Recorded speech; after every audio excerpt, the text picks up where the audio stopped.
Welcome to another riveting video. I am Buxicle, my pronouns are he, him, and today we're going to be drawing another landscape with my acrylic paint markers while I talk you through the process. So I start off with my reference in front of me and I just start sketching what I see. I've been obsessed with these layered rocks, cliffs, mountains, whatever you want to call them, ever since I watched Little Tiny Eggs video on painting in Utah's National Park. And it's just been churning in my head, but I had no idea what to search to find more of that style of rocks. And in a desperate attempt, I ended up searching American landscape and actually found it, which is hilarious if you ask me. There's just something about the rocky cliffs with the very clear layers in them and then the barren deserty landscaping that just really scratches an itch in my little lizard brain.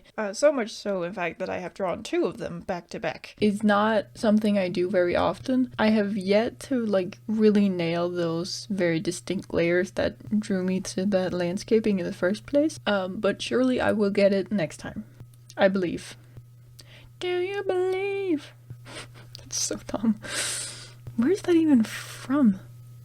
Anyway, after I'm done sketching, I go in with my alcohol markers. It not only helps to just get something on the page and keep things loose, but when I begin using my acrylic markers, I don't have to worry about covering everything. Even at the very end, there's still patches of that original alcohol marker peeking through. I do kind of want to attempt to use a contrasting color at some point. I think it'd be a really cool effect to see a bright pink shining through some areas. It's something I've done before for an actual painting, and I really love the look of it, so I might attempt that at some point. I went to my local art store recently for something completely different and ended up walking out with a new block of paper. It's completely different to any paper I've ever worked with before because it has a really smooth, shiny coating on it, which means alcohol markers don't bleed through the paper, and that takes actual black magic to do. But the catch is that now the ink just kind of sits on top and pools around on the page until the alcohol evaporates. So I don't think I'm going to be doing anything mainly with alcohol markers on this paper, but for an underpainting it's completely fine. I'm going to try the same thickness of paper just without the coating and see if that works, or the markers just bleed straight through that too.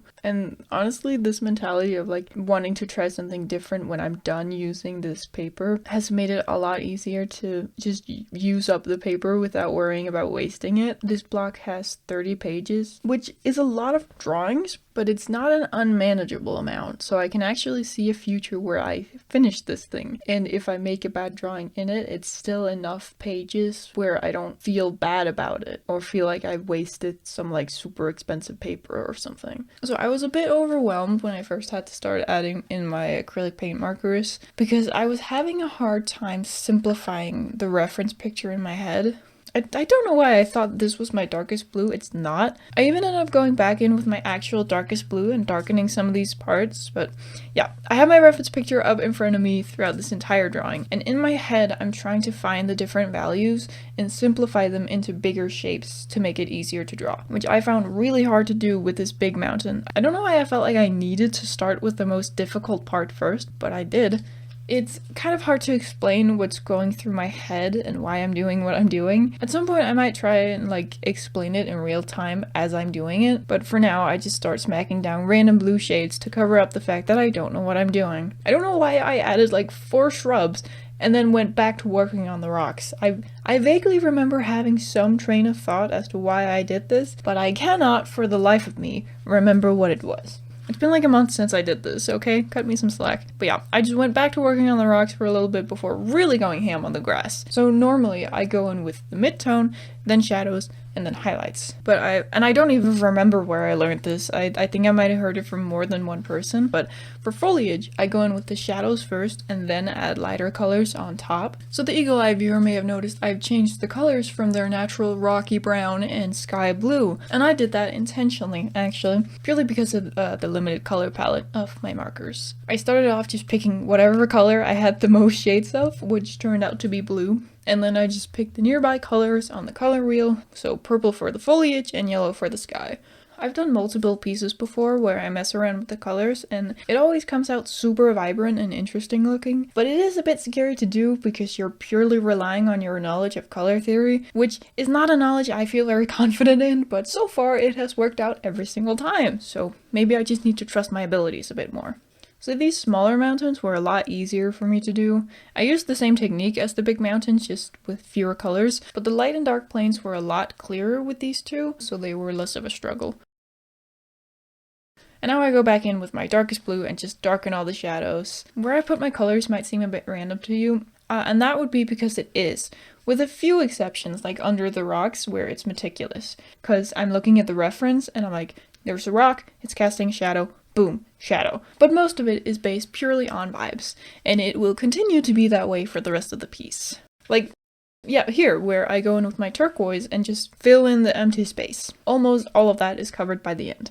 And I go in with what I was hoping would be a different looking blue to mark out a path. Might not be obvious to you, but there is a path right where I just put the blue marker. And while voiceover me has been talking, drawing me has been throwing down different blues all over the place, solely based on intuition. And then here I go in with my yellow marker to more yellow the sky. I was hoping that the acrylic marker would be lighter than the alcohol one because at the time the sky felt quite dark, but no, it was just the exact same color. Speaking of the sky, something I was really excited to do but not sure if I could pull off was make the mountains farther away fade into the sky, because that's what happens in real life too. As things get farther away, they get more blue because of the atmosphere or whatever.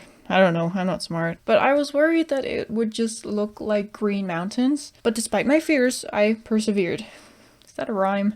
Blocking in the mountains with my chartreuse and shading them with my emerald green. And then just a lot of back and forth blending the two colors. Mostly by accident because I switched between the markers while the color on the paper was still wet, but it all worked out in the end and I think it looks amazing. And I'm really happy I took the chance because it's one of my favorite parts of the whole drawing. I struggled a lot with what color the middle ground plane should be. For some reason I got it in my head that it looked like water and I was freaking out about it. And it's at this point I really start struggling with the contrast of this piece. Everything I do from here on out is me trying to fix it. I added some pink to the mountains to try and make them more visually interesting because my pink is kind of sheer, so I wasn't afraid that it was going to overpower the whole piece. But now I kind of wish that I had done more hue variations like that because I just think it could have looked really cool, but I was a coward. For some reason I thought adding orange would be a good idea, but I quickly realized that no, that is not a good idea. I ended up making the flat plain turquoise, but I wish I had just kept the original light blue. I really think that was the best one. And then I finally realized where the actual contrast problem was and make the purple foliage red and pink. And that really helped the whole piece just come together. For some reason, I think I got so caught up in the drawing that I struggled to see the whole thing in unison. And I forgot to take a step back every once in a while and like really look at it. And I made a lot of mistakes because of it. Looking back on it like a month later, there's a lot of things I would have done differently and some things I kind of want to go back and change, but overall I'm really happy with this piece and I think it's more productive for me to just make another drawing instead of going back and tweaking old ones. And then from there it's just a lot of tweaking. The contrast still felt off, so I made the whole mountain a tad darker. The best fix would probably have been just lightening the middle ground, but I didn't realize that at the time, so that was my solution instead. I also added some stronger highlights to the rocks and some details to the clouds. Yeah, just, general details. But that's that drawing done. I am so happy with the greenish chartreuse mountains. It really looks like they're fading into the background. In general, I'm just super happy with this piece and I had a lot of fun making it. Thank you so much for watching. If you enjoyed this video, please consider leaving a like as it helps me out a ton. Okay, bye. Ow, that sucked ass!